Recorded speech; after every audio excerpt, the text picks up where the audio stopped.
நன்றாக இருக்க வேண்டும் என்று யோசித்தார். சிந்தித்து பாருங்கள் தாய்மார்களே, 54 வாக்குறுதியில் அனைவருக்கும், அனைத்து குடும்பங்களுக்கும் விலையில்லாமல் ஃபேன், மிக்சி, கிரைண்டர் வழங்குவார் என்று சொன்னார், வழங்கினார்.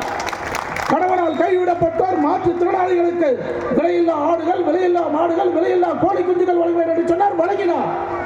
அம்மா சொன்ன திட்டம் அனைத்தும் உள்ளது. அம்மா பசுமை வீடுகள் வழங்குவேன் என்று சொன்னார், வழங்கினார். வீடுகள் தோறும் வீடுகள் இல்லாத ஒரு புதியதாக ஒரு நகர் உருவாக்கப்படுகிறது சொன்னால் தொகுப்பு வீடுகளை வழங்கினார். இன்னைக்கு திமுக ஆட்சியில் என்ன நடக்குதுன்னு யோசித்து பாருங்க. 100 நாள் வேலை புரட்சி தலைவர் அம்மாவுடைய ஆட்சியில் 100 நாளைக்கு 100 நாள் உங்களுக்கு வேலை கொடுத்தாங்க.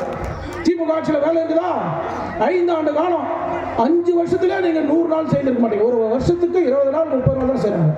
அதுவும் என்ன பண்றாங்கன்னா 100 நாளைக்கு வரக்கூடிய அந்த மத்திய அரசாங்கத்தில் வரும் பணத்தை வேற இதுக்கு மாற்றி இவங்க கொள்ளடிக்கிறதுக்கோசரம் தார் ரோடு போட்டேன், சிமெண்ட் ரோடு போட்டேன், ஏற்கனவே நம்ம ஆட்சியில் ஏதாவது சின்டெக்ஸ் வச்சுட்டு அது கருப்பு பெயிண்ட் அடிச்சுட்டு அவன் பேர கருப்பு சிவப்பு கலர்ல திமுக எழுதிட்டு ஒட்டுமொத்தமாக கொள்ளையடிக்கக்கூடிய கட்சியாக திமுக விலகி கொண்டிருக்கிறது.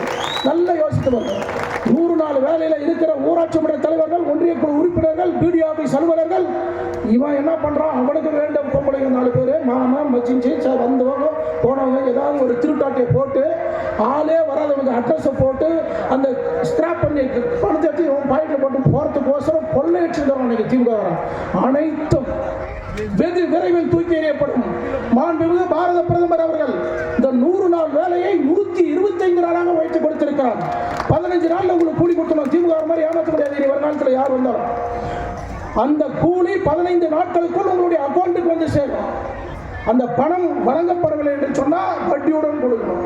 அதை விட ஒரு படி மேலே சென்று நம்முடைய கழகத்துடைய பொதுச் செயலாளர் அண்ணன் எடப்பாடியார் அவர்கள் 100 நாள் வேலையை 150 நாளாக வைத்து தரப்படும் என்று அறிவித்திருக்கிறார். எண்ணற்ற பல திட்டங்கள். அம்மா சொன்னது 54 வாக்குறுதிகள், 54